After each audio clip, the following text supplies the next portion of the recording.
Welcome, everyone. I'm Robin from Western Massachusetts, and it is Sunday, June 12th, 2022. This is the Morgellons Call of the Week. It's a wonderful call. I'm so glad to be here and to be part of this. So Richard Kuhn, in my opinion, is the foremost leading expert on Morgellons and other skin parasites because, well, he has 11 editions of his book out. He has experienced these things personally, and he never stops learning, researching, and being there for us. So I'm so grateful. It took him 2 years to develop the King diet, starting with an elimination diet, and and it works. It really works, and it is so specific. We're going to talk more about that today. But we are so blessed and lucky to have Richard, his book, and he's here with us every Sunday to answer your questions. You can email him questions, and he goes in depth into all kinds of topics that are really helpful for us. So at this time, I would like to introduce Richard Kuhn. Thank you, Robin. It's a pleasure to be here. How are you today? I'm well, thank you. Thank you. Oh, fantastic. So this is the Morgellons Call of the Week. I did not ever have an intention of becoming knowledgeable to any degree about these organisms, Morgellons, and so forth. This was not a path I chose for my life. It chose me, and I had a choice of either dealing with it or committing suicide. That was about it. And I was fortunate. I just was lucky that through the course of my early days, I happened upon someone who suggested that there might be a dietary connection, and my first thought was, you gotta be nuts. You gotta be crazy. I mean, this itching and this biting and this hell what I've been going through might be connected to what I am eating? Oh, come on. Be real. It can't be that simple. Simple? Really? Medications, biopsies, got nowhere. Nowhere. So I suppose I'm fortunate in a sense that this suggestion came after I had exhausted everything that I thought I could exhaust. If this suggestion had came in the beginning, I probably would have laughed at it, never even tried it, and be 6 feet under by now. Who knows? Because it's unfortunate that there are many people who go that route. So let me first of all say that to be in compliance with the federal agencies, the FDA and the AMA, that it's important that I inform you that before you start the King diet, before you accept any of my recommendations, and as Robin explained in the beginning before we actually started recording, it's like, okay, I've been enduring this trek for over 20 years, since the mid-90s, all right? And I've learned a lot from you as well as from my own experience. And there's a lot more to it. I mean, the diet is incredible. The diet really works. And it is basically all you really need to do, but yet you still want to get these organisms out of your skin. So we have, over the years, developed a protocol with detailed recommendations. So before you accept any of our recommendations, The FDA requires me to tell you to take our recommendations to your medical doctor and ask him if there's anything about the diet or anything that we recommend that would be a problem with any medical conditions you're presently experiencing. The AMA also requires us to inform you that we are not trained medically. So that means we're not capable of diagnosing, treating, mitigating, or curing any physical or organic skin disease or any disease whatsoever. So what we can do is to educate you. And the purpose of these calls in my book and the information that we have is to educate you how to use the King diet. And I simply called it King diet because to me it was the tops of all possible diets in terms of getting my sanity back and my life back to where I felt a sense of normalcy. Okay, so it's tops, King. So before you, we can educate you how to use the diet to your advantage, how to clean your skin, because these organisms get into your skin, they pollute your skin, they reside in your skin, they duplicate in your skin, they have a playground in your skin, and they love your skin.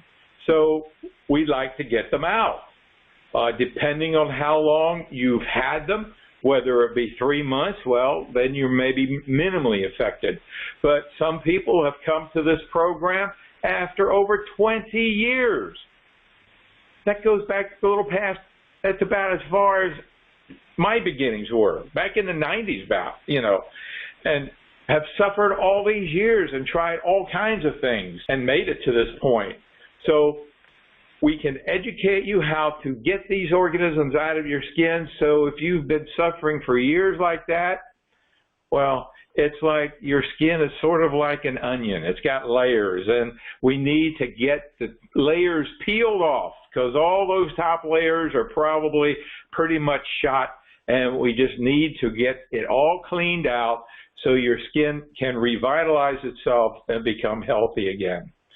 And then we can educate you how to clean them out of your environment because they shed from your body. Until you get the diet to kick in or something to work, all right, until you get something to work, you're a walking, talking, breeding parasite machine. They, as I noted before, they breed in your skin, they come to the surface, and they shed. Some of them jump off, like springtails. They just spring off, and they can infect your environment, your clothing contaminated, your furniture's contaminated, where you walk, and maybe in some respects, if we're dealing with some kinds of mites that are airborne, well, even the walls can be contaminated and need to be cleaned. So we can educate you how to clean. Chapter 3 of the book is very detailed, super detailed.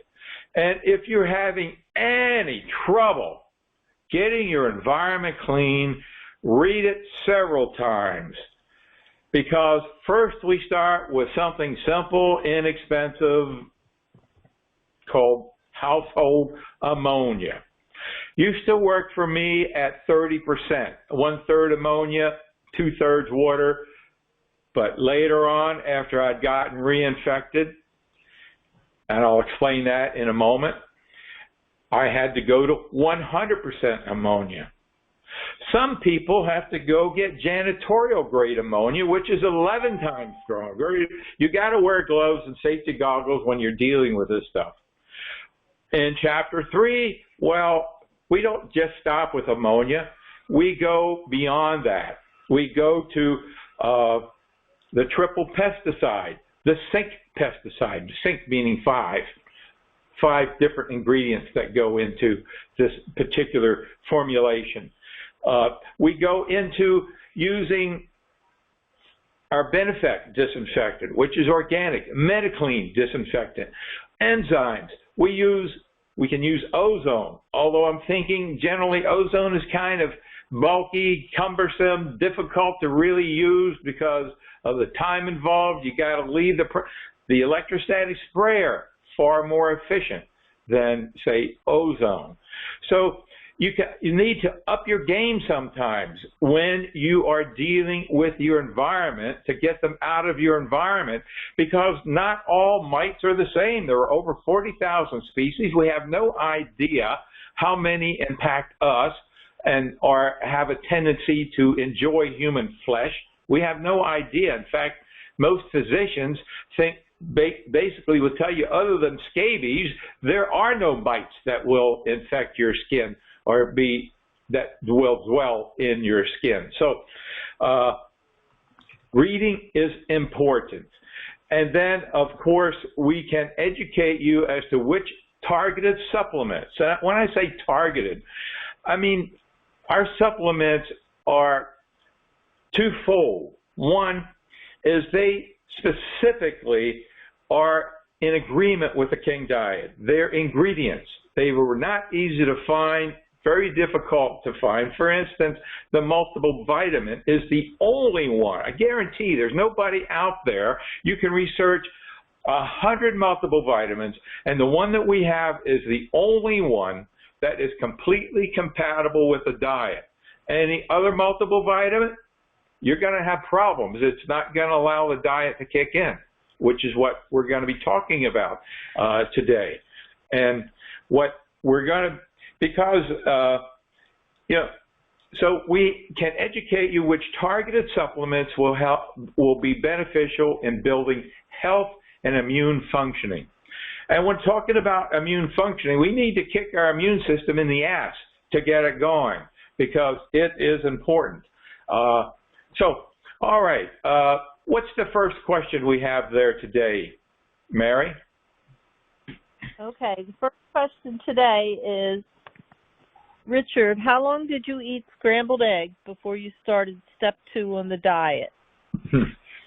Well, when I first read that question, I kind of laughed to myself and realized, well, I did start with eggs. And then I thought, we have never, ever discussed. I mean, I put the diet out there, in the total scope of the diet, the meats, the vegetables, the fruit, limited, the oils that you can have, a total diet. But then, and as I go to it, do the diet, and I never, maybe there's a way that some people, it might be good to have a program, and which this program is about today, for all of us to share how we actually started the diet. I started with eggs, just guessed them out of the air, and did an elimination diet to see gradually what was acceptable and what was not acceptable, and formulated a complete diet. But for you, when you open up that diet and you look at it, how did you start it? How did you progress? Did you start eating everything that was just on the diet? Did you start with just a few things like scrambled eggs and then want to know when you can go to the next one? For me, I was very lucky. In fact, it's because I was lucky that I'm here today and that the diet exists and that hundreds of people have gotten their lives back because of this, because of my good fortune. But not everybody is as fortunate as I was. When this lady recommended and said, start the diet, do a diet, I don't know why, in the morning, eggs. So I decided I'm just going to have eggs. No oil, no butter, no nothing, just eggs. And I was amazed that just having nothing but eggs, that my itching subsided over the course of a few hours. And it stayed subsided, and I ate eggs again. And it was great. It was wonderful. But who can exist on only eggs? Actually, we had somebody write in a few weeks ago that they cured themselves of eating, what was it, just raw eggs, wasn't it, for like 20 days? Yes. 2 years, just nothing but raw eggs. Well, okay, well, I never thought in terms of raw eggs because of salmonella being an issue today. It wasn't maybe so much 30 years ago, but it's become an issue. So anyway, now, how did you start the diet, Robin? What, you were given a diet. It took a while for it to kick in for you, as I remember. So, but how did you start it? Well, I've read the diet over and over and over, and I picked the foods that I like that are on stage 1. And I started with a salad made out of all kinds. My famous salad, I gave you the recipe, with 2 kinds of cabbage and green pepper and cucumbers and radishes and rice bran oil and lemon juice, fresh garlic, red onions, sea salt, and then I started with hamburger because it was the easiest thing. I had it in the house, so and then and I also I really like flounder, which is a non-oily fish, and I started with those, but the reason the diet didn't kick in, well, I couldn't eat rice right away, and it took me a while to find the basmati rice. I couldn't even eat spelt right away. My system was so, it was just so hypersensitive. So, and then also I made mistakes. I bought the wrong kind of stevia, so it just took a while for the diet to kick in. Plus my house was so infested that I was attacked constantly. So it was a real challenge. But I picked foods that I love that are on the diet, and I stuck with them, and it was just tweaking it. Like I found that I could eat basmati rice that had the least amount of sugar. After a month of being on the diet with no rice or no carbs, I added basmati rice back in, and I did fine with it. And also at that time, I was able to make my own spelt bread.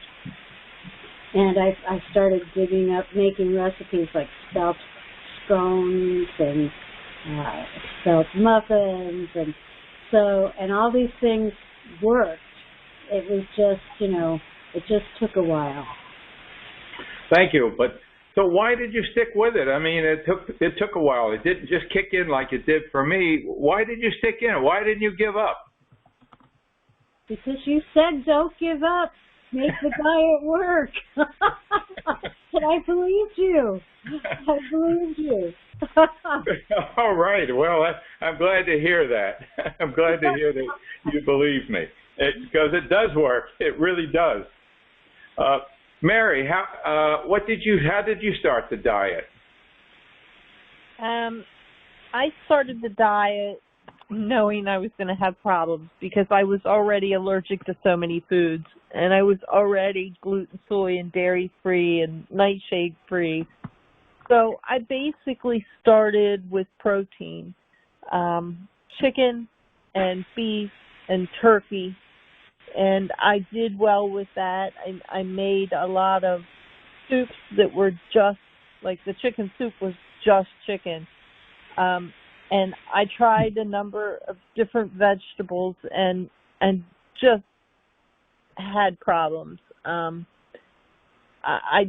My system doesn't tolerate a lot of things anyway. So I did find that I could eat onions, so I increased my soup to meat and onions.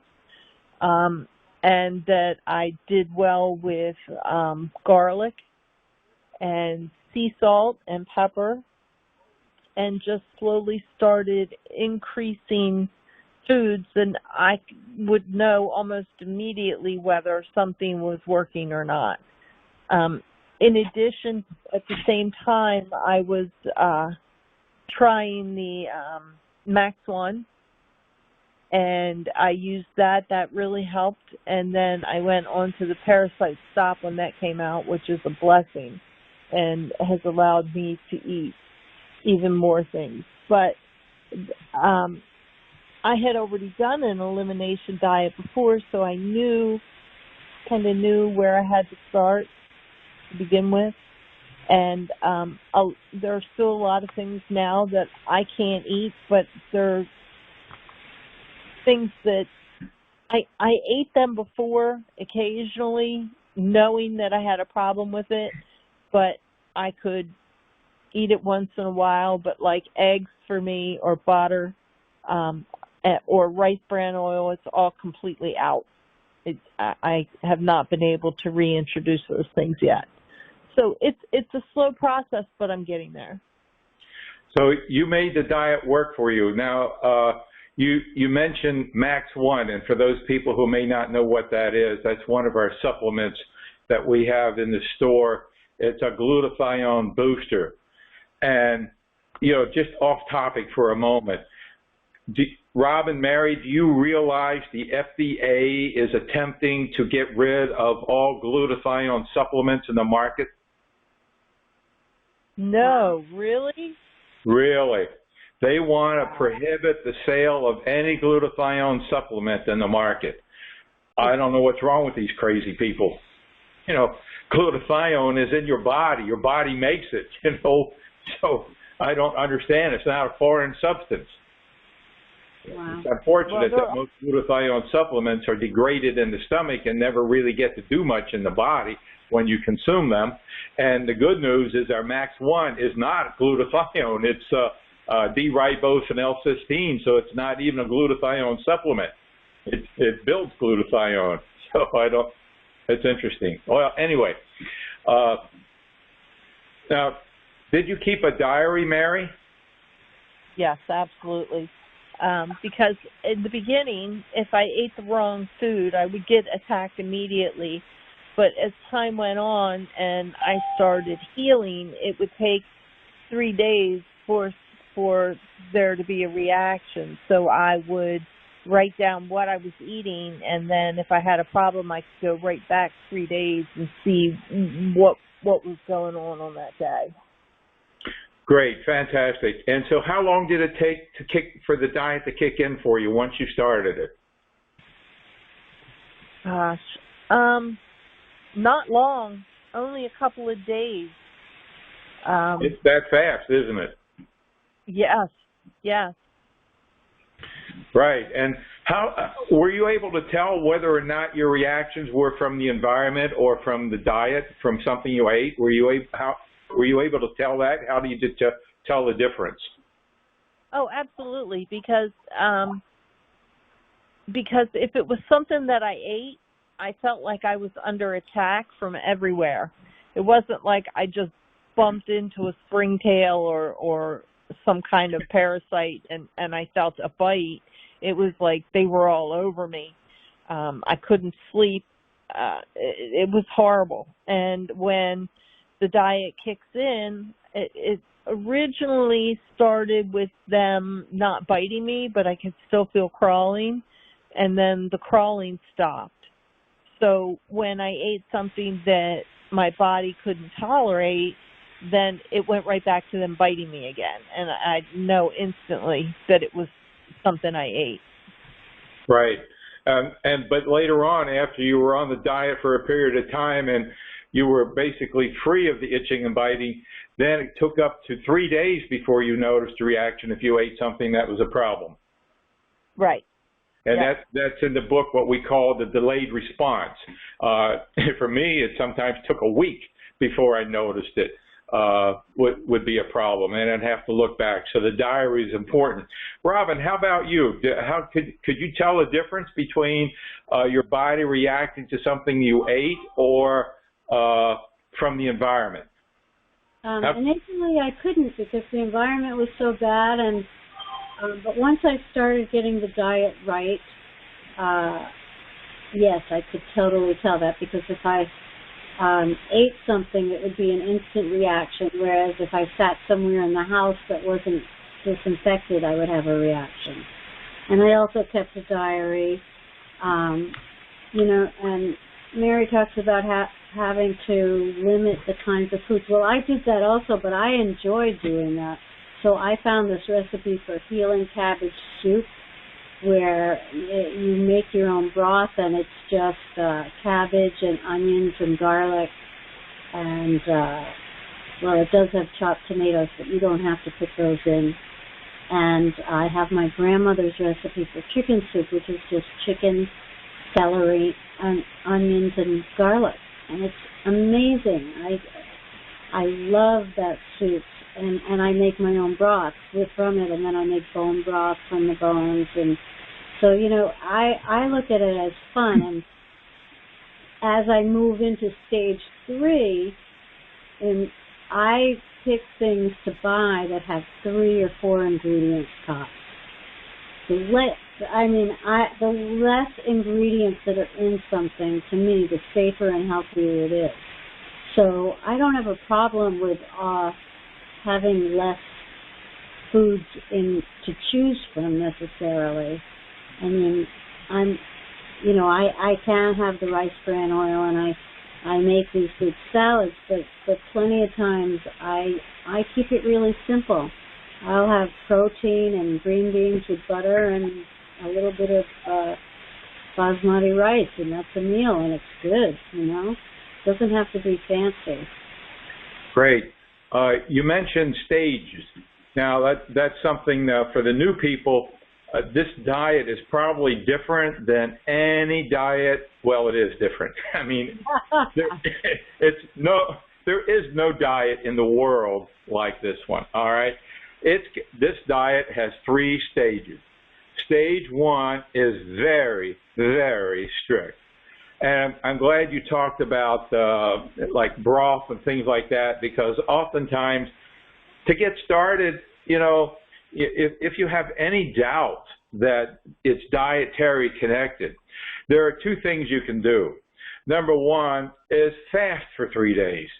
Drink nothing but water and no vitamins, no supplements, because you know what? When you start the King diet, the first thing I tell you is take all those supplements. I don't care how great they are. I don't care how much money you paid for them. I don't care how superior they are, because the bugs don't either. Put them in the back of the shelf. Don't even touch them. Maybe 6 months or 3 months from now, you can. But right now, if you read the ingredients, you're going to find that those ingredients in the majority of those supplements are ingredients that the organisms love to consume. So stage 1 is very, very strict. No fruit except for lime, lemon. That is it. No oils except for real butter. Not hydrogenated junk, not blends, not olive oil, not corn oil, no vegetable oil, only rice bran oil, and real animal fat, whether it be lard or tallow, whatever. So real animal fat, real butter, and rice bran oil. That is very, very strict, okay? And it can be very unhealthy, because if you only eat hamburger, which is on the diet, and you know that Robin started in with it, I mean, you can, but hamburger over the long run is basically unhealthy just to eat hamburger. Mm-hmm. So she started with vegetables. She started with a salad, which is phenomenal. Onions, raw onions are a superfood. Garlic, a superfood. These are all on the diet. So stage 1 is very strict. So like I said, you could start with a 3-day fast just to test. No more than 3 days, because after 3 days you need to be under doctor supervision. Ketosis can set in, that can kill you, all right? So no longer than 3-day fast. Or better way to go is with just beef broth. Go to your butcher, get a beef bone. Don't, get a real genuine beef bone, bring it home and cook it with water, and just drink beef broth for 3 days. Add in some celery. Add in some onion, okay? You can do that too. No carrots. no carrots. Carrots, asparagus, both foods can contribute to parasitic activity. So you could do that for 3 days. Keep the diary. You kept the diary too, didn't you, Robin? I did. Right. How many times did you refer to the diet in the book when you were starting it? How many times? Instantly. I downloaded the PDF onto my phone, and I take it with me when I go shopping. I would read the diet over and over and over, and I would plan menus. And I would look things up. I would read ingredients in the store, and I'd go home, or I'd bring the book with me, and I'd look up those ingredients to see if they were on the diet or on the do not eat list. I do want to say, this is not an elimination diet. It's so specific. There are foods that activate parasites and foods that don't. Why? Do you know? I don't know why, but I don't know why. It works. And people say, well, I eliminated wheat and sugar and milk, and that's great, but that's not what this diet is. This diet is so much more. And people don't understand that. They think, oh, my diet's good. I don't eat sugar. I don't do this. It's very specific. Just like if you have springtails, you can't eat asparagus. You can't eat Brussels sprouts. Why? We don't know, but springtails have those two things. So, right. You got to read the diet. And I do want to say, it's a lot to take in. I read the diet so many times, and I still refer to it now and then. If I'm expanding my food choices, I will look up, there's an addendum where you list ingredients that can be in foods that you do not want to eat, that could be bad. So I would read that almost every day. Really, it takes... Right. I've had people, they call me up with diet questions, and I say, read the diet, and they say, well, it's confusing. So I say, well, read it till it's not confusing. Read it. It takes a while for the stuff to... And read labels. I will not buy anything in a store now without reading a label. And as you move into stage 2 and stage 3, the ingredient list, the things at the bottom are the ones that are the least. The things they list ingredients by how much of the whatever it is there. So the things first on the list are the most in the ingredient. So I have found as I move into stage 2 and stage 3, sometimes I can have a little bit of sugar. Sometimes I can have wheat. As long as it's down low on the list. And as long as there's not 20 ingredients. 4. That's my limit. So I left everyone off at stage 1. Now stage 2, as the biting and the itching subside and the crawling is minimized, then you can start going to stage 2. Now the question that came in was, okay, how long do I have to eat scrambled eggs? All right. Well, we now know that you can eat more than scrambled eggs in stage 1. And stage 2, then you can move into gradually. And there are things like walnuts, Granny Smith green apples, bananas on stage 2. And you might not think that's a lot, but believe me, once you're on stage 1, you'll be so welcome and so happy to move and be able to enjoy Granny Smith apples and bananas and walnuts. No almonds. Now, I think Brazil nuts are good. Macadamia nuts are good. So it's not only walnuts, but there are about 3 or 4 different nuts that are compatible with the diet that you can have. And you can, so how fast can you get to stage 3? Stage 3 is where you just about eat anything you want. I don't know why I have an echo. I don't hear your echo. Okay. I don't know, but I think it's not that fast. I mean, I can't eat anything I want, but I can eat stage 3 foods, and I test them out, and if I have a reaction, I go back. So it varies from person to person. I can have anything I want on stage 3, and now something that Mary mentioned, and we talk about also, is for people who are having difficulty making the diet work for them. Like both Robin and Mary mentioned certain foods that are on the diet that for them they can't have, right? So it's important to realize the diet is probably spot on for 95, 98% of us, and you can have everything that's on the diet.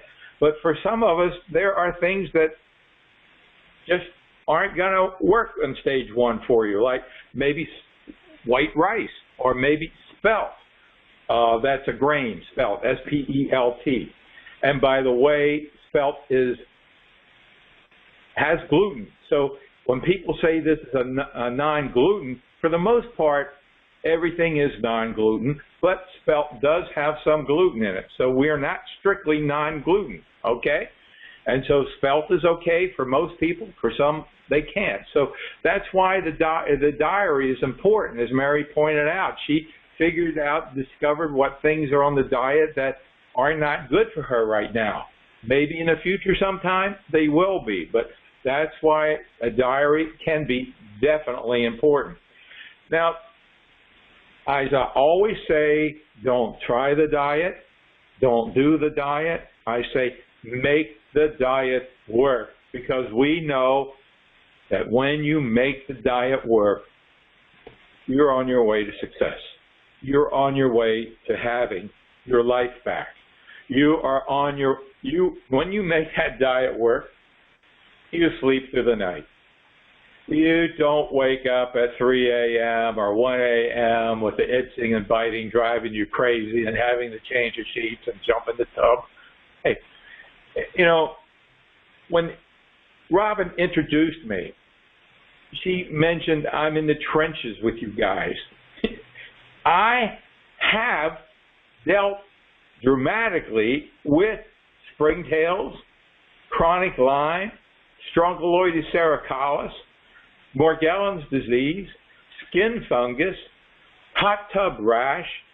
I don't know if I missed something, but I've dealt with all of them, and totally 99.9% free. I mean, I can't go jogging anymore. I got a problem in my ankle if I start running on. Normally I have no pain, no discomfort, no inflammation, but so my one ankle is giving me a little problem if I start jogging on it, over from the chronic Lyme disease that almost took my life as well.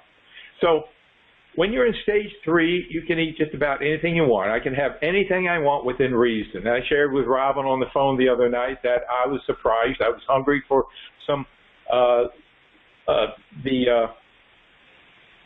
what are those little fish called? Sardines. Sardines, yes. And I looked in the refrigerator, and son of a gun, I found a pack of sardines, and then I looked and it said oil. And oh my God, my memory went back to like 28 years ago, or when I was on driving from Jersey to Chicago, and I took out a can of sardines, and they were in oil, and I ate them, and within minutes I was going crazy with itching and little vampire-like bites on my arm, and oh man. So I looked at them and I thought, well, okay, heck, I'm doing good, so I'm going to try them out. So I even ate sardines and oil and came out the other end with no reaction, no itching, no biting, and that's a wow for me. Yeah. So there are things to also support and help make the diet work. We realize that for some reason or other, the parasites, according to some research that's reported in the book, cited in the book, they enjoy dopamine being taken up in the brain. So the phrase we use is reduce the dopamine uptake in the brain. And maybe in some sense that's exactly what the diet does. Maybe the foods on the diet really reduce the amount of dopamine that's uptaken in the brain. Maybe that's why it worked. That's just a guess on my part. But we know that certain medications, way back in my early days, I was fortunate to happen upon this dermatologist who was about to retire. He had shared with me that there was a yearly fair in the summer where one of the 4-H tents was contaminated with mites, and everybody that went into that tent was infected by them, and they used Primazide. Orap was the medication of choice. He didn't explain why. I don't even know if he knew why, but he was the first person that actually prescribed it to me, and it allowed me to go from stage 1 to stage 2. Okay, the diet had already kicked in for me, but once I added the Primazide, I was able to add the walnuts, add the banana, add the green apple, and discover about stage 2. And I was on stage 2 for about maybe 10 years during that period of time, and that was great. I wasn't about to touch stage 3, and actually, I was able to go off of Primazide after a period of time. So a few years ago, I have someone, as Robin shared, you are my research team. And one of you sent in a link to a study that was done that used Primazide in the study to reduce parasitic activity. And that was interesting. That was my first realization that dopamine has something to do with it, because that's what this study was about. How that dopamine uptake in the brain was reduced by utilizing Primazide, and that the parasitic activity was diminished.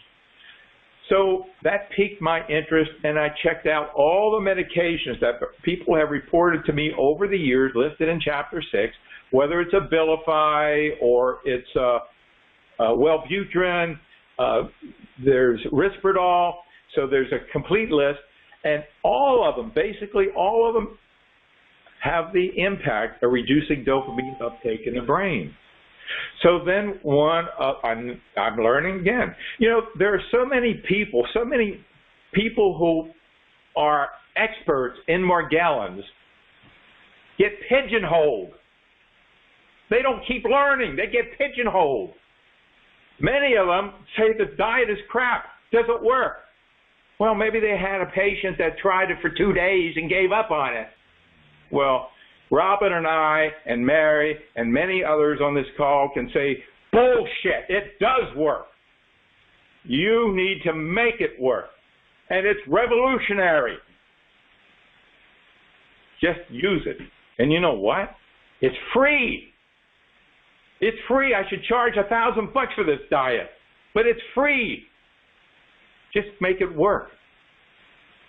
And we're here for one reason, because we know it works. You guys share. We have testimony after testimony. We've got YouTube videos that are nothing but testimonies. An hour each, about 3 of them. Nothing but testimonies about people who have gotten their lives back using this diet and this program and protocol. I think we probably have more success. Now, I've got to say honestly and responsibly that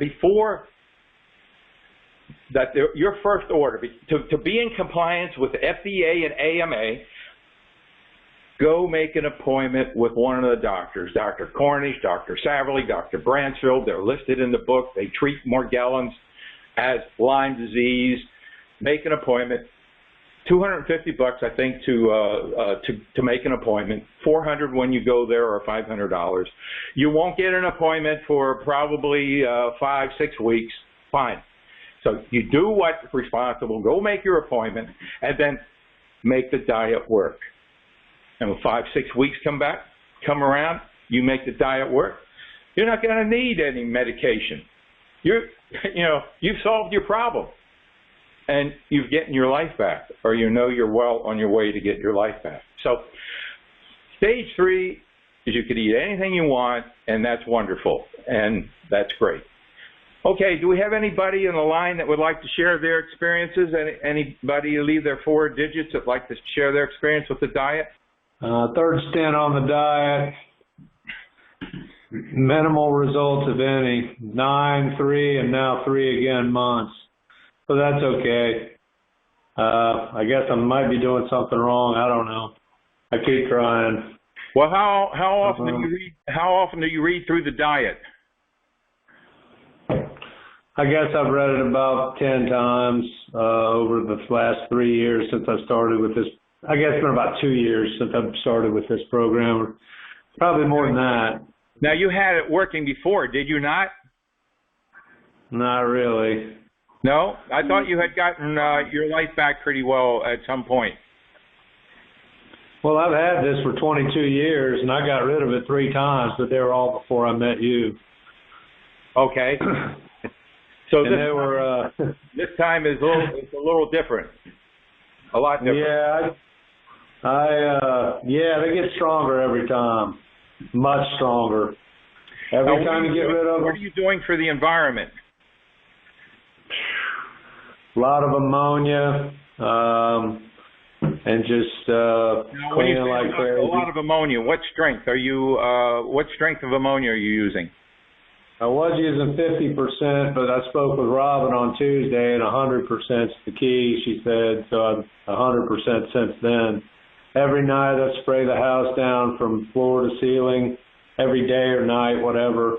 I have to do it in sections because, you know, you can only stand it for a few minutes. When you say floor to ceiling, when you say floor to ceiling, why do you spray the ceiling? Because she said floor to ceiling. All right. But are they in the ceiling? What kind of organisms are they? Airborne? Where are they? What kind of organisms are you dealing with? I don't know. I've never really gotten a handle on it. I thought they were Columbella from the questionnaire back a couple of years ago, but they're not. So we thought, I guess I think they're Morgellons, but I don't know that for sure either. I don't have any fibers. I can kind of see them. I have a way of seeing them. It's going to take me a minute to explain it. You want me to go? I mean, you see them in the air? Do you see them on your skin? Where do you see them?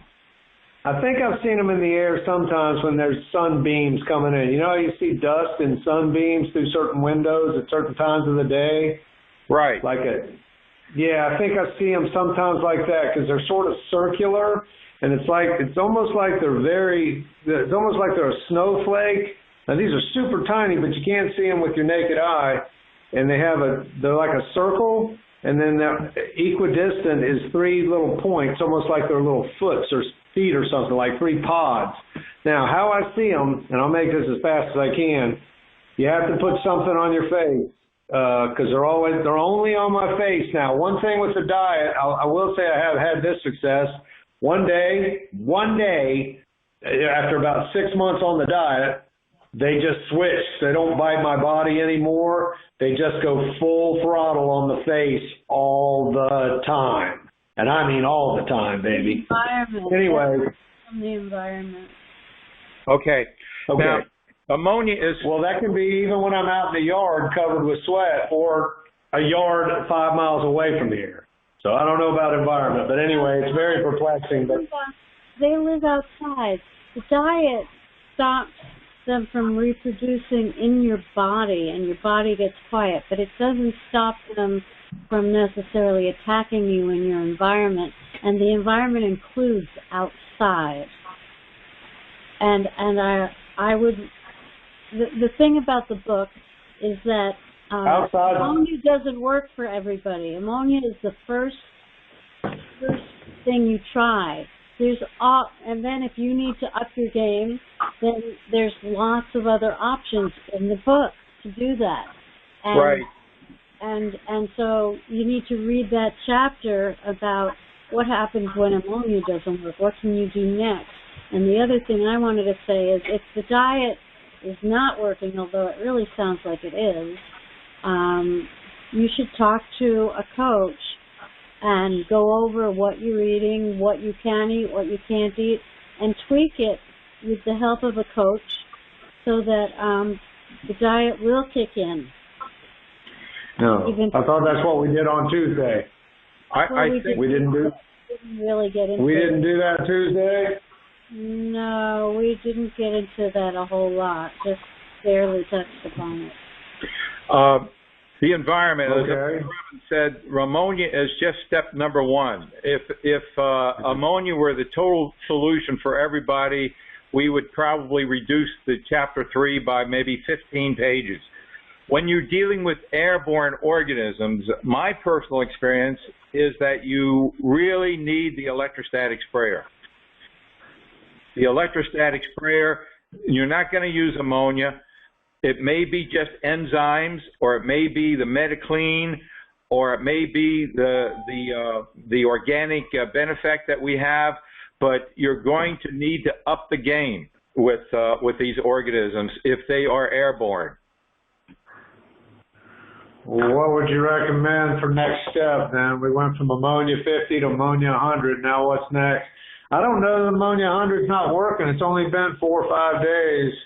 Yeah. But you see these organisms, if they're airborne, they're only they're going to evacuate the surface as soon as the ammonia hits it. They're going to fly around and wait for the ammonia to dissipate before they go back on the surface again. All right. I don't know that they're airborne. I guess they are. Yeah, well, they got to be airborne because I can sit 10 feet from somebody and then they get attacked. Well, so they got to be airborne. You just said that you see them in the God rays, in the sunlight. If you see them in the sunlight, they're airborne. They're in your. I thought I did. I thought I saw them. This is how I see them. Okay, I take a debriding soap. Salt water will work. The biofreeze will work. Even hand sanitizer will work. Rub my face with it, whatever. I'm not recommending this for anybody. Quite an experience to rub biofreeze all over your face. But anyway, you have to hold your face right over a basin of water with the light. They leap off of the water, into the water, trying to get this substance off of them. They're dead by the time they hit the water. Then I can see them, as long as they're on the periphery of the light. You really don't need a bright light per se. You just need the actual bulb to reflect off the water. And then on the edge of the periphery, you can see them all over the place, dozens of them at times. Sometimes it's less. And as soon as I'm done, as soon as, we'll say hand sanitizer or the debriding soap dries, it's not even 1 minute. I can't even walk from the living room to the bathroom till they're back again. That quick. And even if you say they're outside, but are they outside when I'm 8 miles away in the parking lot of a Target? They're outside out there? They live all over outside, and they're in your automobile. So they're just everywhere. They're in your automobile.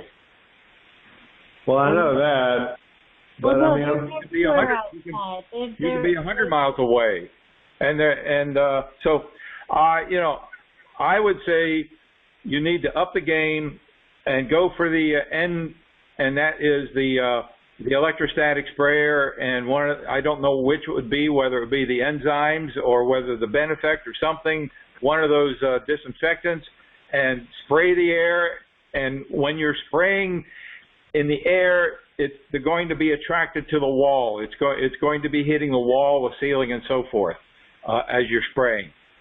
So up the game. If Robin hadn't upped the game, she wouldn't be here. She has contributed a lot of the information that we have in Chapter 3 because my game was simple. I just did ammonia, and that was it. So. Yeah, that's what happened. That's one of the ways that I got rid of them before, I thought. There was some other factors I did. Eggs were a big factor on it, but I won't get into that because it doesn't work anymore. But every time you get rid of them, the next time you get them from bumping into a sheet of paper or something that you have to keep, because you can't get rid of all your worldly possessions. I've tried. They come back stronger. Anyway, at least mine do. Mine are extremely weird, and they got to be the strongest ones out there. I got another quick question. There's an answer. We're here for you to bounce ideas off of, and vice versa. so you can get your life back. Okay. So give me, hang on one second. Just hit me with one of them. What would you do if you were in my shoes? I got a couple more quick questions, but they can go fast. We can rapid fire them off, but I want to get them out there.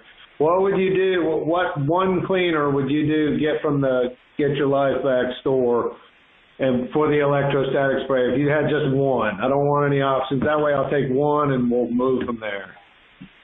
Robin? I would not choose just one because they become tolerant. I would choose 3 things and I would rotate them. And if the ammonia is working, that would be one of them.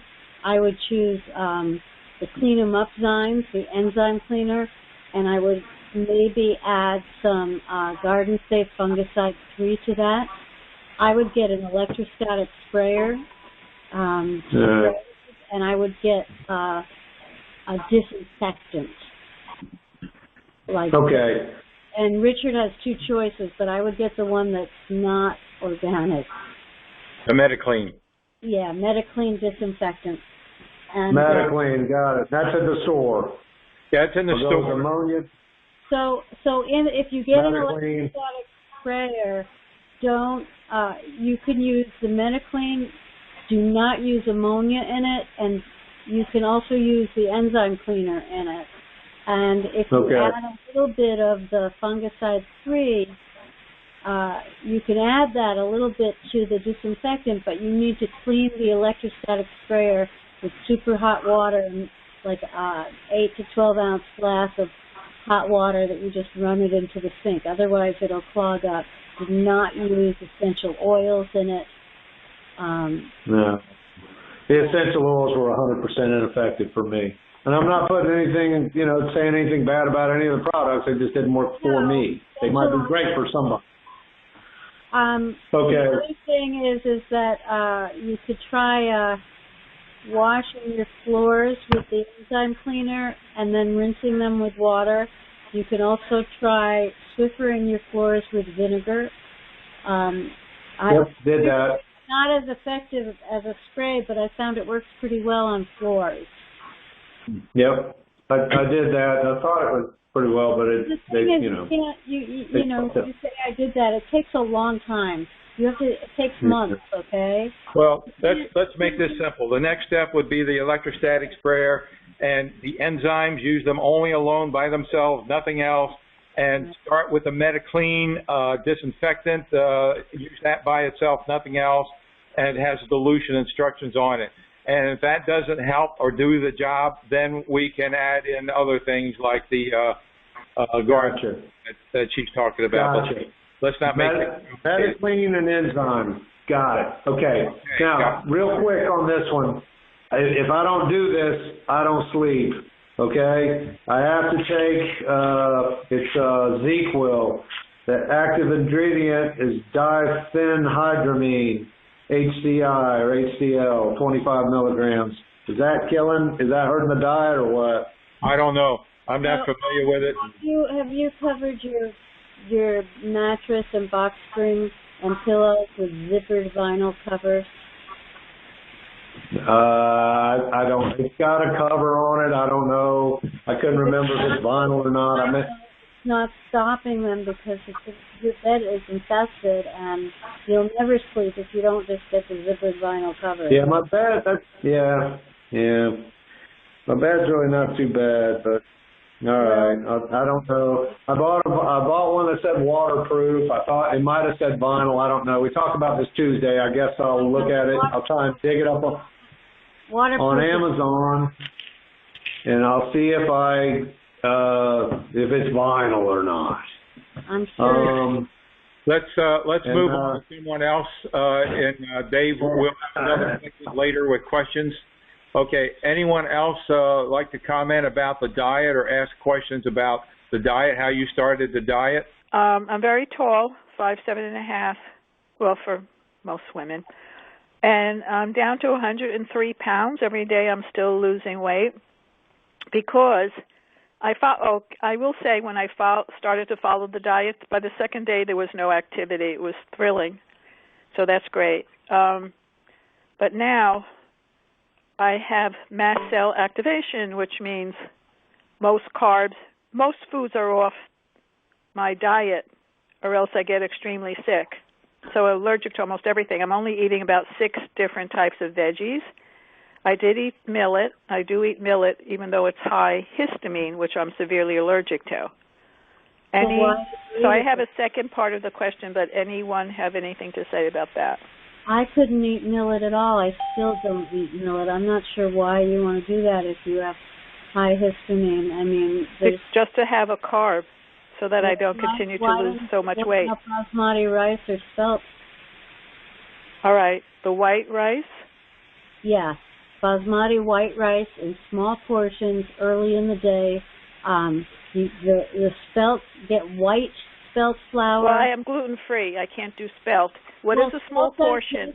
Hold on. Spelt digests differently than other gluten products. And I can't have gluten, but I can have lots of spelt. All right, I'll try. What is a small portion to you? Half a cup you're talking about? Well, you start and you build up. I mean, I can eat 2 cups of rice if I want to now. Yeah. But I'm starving. I did like a half a cup, and quickly built up to a cup of rice. All right. When I eat anything carbs at all, I get more mucus, and I had a 2.5-year. Oh, I have another question. I'm writing it down. I have a 2.5-year out for long haul COVID, and I just got COVID again. From that time on, anything with a carb gives. I had biofilm, which is a sticky, messy, gluey phlegm in your throat, choking. Nearly died a few times. So now that's going away. Thankfully, I'm using the Chitosan from your store, and a couple of other things, but it's going away. Hopefully it will continue. But what do you have to say about that when the carb is giving me more of this mucus or biofilm? I would eat small portions of make your own spelt bread. There's a great recipe in the book. It's one part spelt to 2 parts water and a little bit of salt. That's wow. It. Yeah, you just mix it all together, throw it on a pan and bake it, and it's delicious with butter. I would not eat millet. I would not eat any other kind of flour. I think you're going to be able to add foods very slowly in small portions. Okay. Yeah, I guess it's the small portions that get me, because as I say, I'm tall. I used to be very athletic, and I just feel like I'm starving all the time. Small meals. You can have multiple small meals. If you have a small portion, it doesn't mean that's all you eat. It means you eat more frequently. Okay. All right. Maybe 6 times a day. Yeah. Wow. Weight loss for you is that what you're saying? Absolutely. Yeah. To be 103 pounds from where I was, and that I have no muscle and small portions throughout the day. Okay. How are you with animal fats?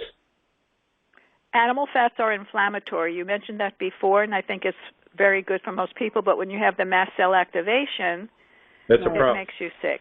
Are you using the Max 1? No, I have to get that immediately. Okay, Max 1 is a major anti-inflammatory. It's the body's major anti-inflammatory.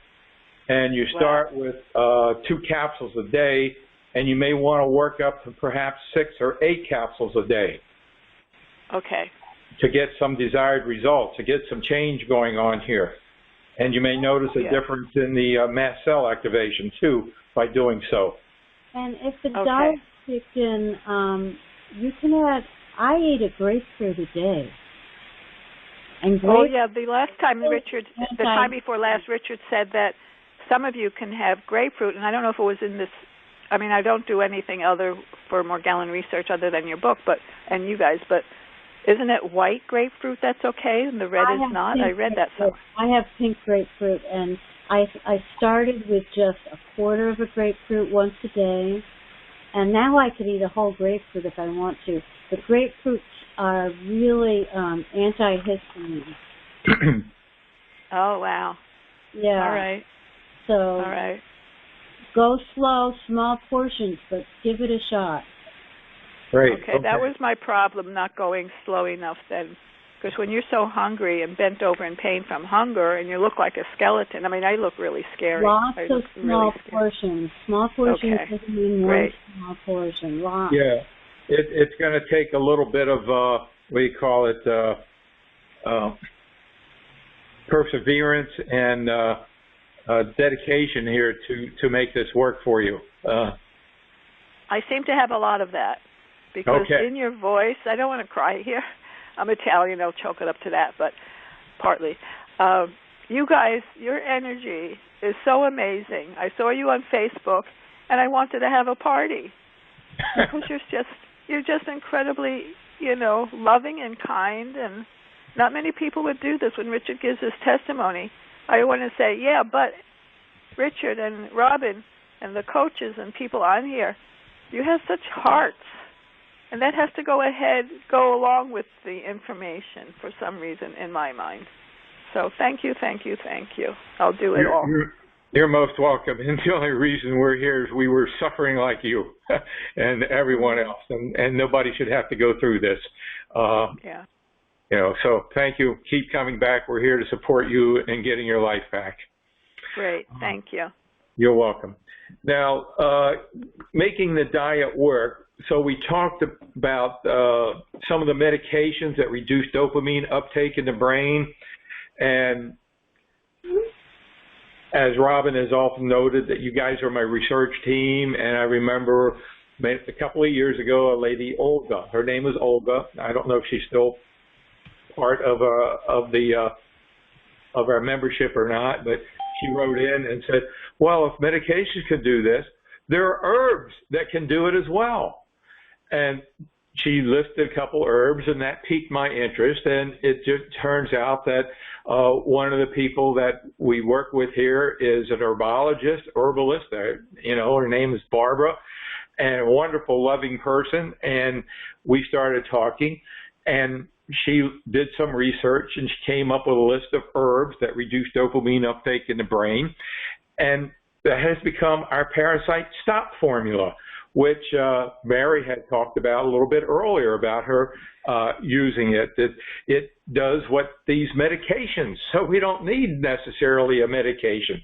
But, Abilify is one of the medications, and Abilify is used for depression, and there's no reason why anybody in this program couldn't get a prescription for Abilify from their medical doctor, because Morgellons is equal to depression, and you can't have Morgellons and go through the pain and suffering that all of us go through and not be depressed. So you can always get a prescription for Abilify, or the non-medical route is the Parasite Stop herbal formula. Also, people have noted that, and I found this because one time I had trouble getting the diet to kick in. I was very strict with the diet. Let me say there's no cure. Once you get your life back, it doesn't mean that you've been cured and that you'll never be impacted by these organisms again, because that's not true. You take an article of clothing out of your closet that you put away a year ago that wasn't decontaminated, and forget that, and put it on, and within 10 minutes, your nightmare started all over again. You take a box of Christmas ornaments from the attic, as Robin did, and open it up, and Pandora's box is back again. You eat too much of the wrong thing after you get your life back, as I've shared before. It's happened to me with watermelon, eating watermelon daily for a week or two, or strawberries, and they're going to come back. So there is no cure. We're always susceptible to getting them back. That is a reality. And so during one of these episodes where I got reinfected and I had trouble getting the diet to kick in, I had just a bottle of Max 1 sitting in front of me, and for no reason at all, I took an extra one. 2 a day as usual. I took an extra one, and in 10 minutes, all itching had subsided. So boosting glutathione is also a way of helping the diet to make the diet work. We went through the diet. Robin and Mary both shared how they started the diet and the difficulties they had. They kept a diary so that we could all learn from their experience and my experience. The diet works, make it work. So you have anything to say to wrap up this segment, Robin? No, I think this has been a great segment, and I just want to really encourage people to not give up on the diet. Read it over and over. Talk to a coach specifically about what you eat every day if you're having problems with the diet, and it will kick in sooner or later. Thank you. Mary, anything to add? One thing that we didn't mention for those of you out there that are super sensitive like me, all my meats and vegetables have to be organic, and the meat has to be grass-fed. You know, that's a very good point. And, you know, for years people had written me and said, well, you know, you have to eat organic. And I would say no, because I wasn't eating organic and I got the diet to work and kick in and everything. And for, I don't know, I lived in ignorant land for a long time. And just about maybe 4 years ago, I happened upon a series of videos about GMOs and Roundup, and I got awakened to the reality that the Monsanto Corporation, with their Roundup, it's not pesticide, it's a herbicide to kill weeds, used in chemical farming instead of cultivating. They spray this herbicide to kill the weeds. They spray it to actually kill the wheat so they can have an early harvest and control the weather so they don't end up harvesting wheat during rain. So they, you know, so is glyphosate also patented as an antibiotic, gets in our food supply, either from the animals that we eat, since they're fed the corn that's grown with glyphosate, and gets, so the non-organic foods get into our food supply. A lot of even the vegetables that are grown are now chemically farmed with glyphosate. So glyphosate in our bodies is like years and years ago, I believe back in the 90s with Purdue and the chicken farmers, they were adding antibiotics to their chicken feed, and they discontinued that. Now, that's not allowed. But Monsanto is allowed to continue producing glyphosate and gets into our food, and it destroys the gut flora. And once the gut flora is destroyed, then we have suddenly, like we've never had before, we have the problems with the gut, leaky gut syndrome. Never heard of that back in the 90s, but today everybody, you know, leaky gut syndrome. And when you have leaky gut syndrome, if you have a bad diet and you start with Candida albicans, and that's typically where Candida albicans comes from, is a rotten, bad, sugar-laden diet with alcohol and sweets and sugar and all those kind of carbohydrates, refined carbohydrates. Candida overgrowth then proliferates through the leaky gut into the organs and becomes a major problem. So that's in chapter, I think 4 of my book, extensive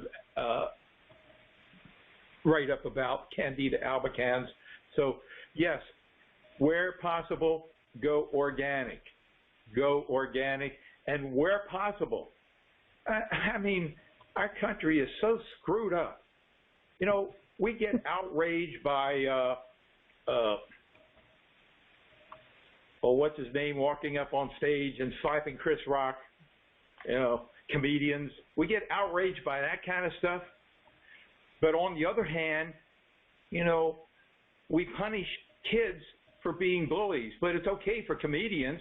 But we get outraged about things like that when we should be outraged by Monsanto. We should be standing on every corner of the country here with signs, get rid of Monsanto, out with Monsanto.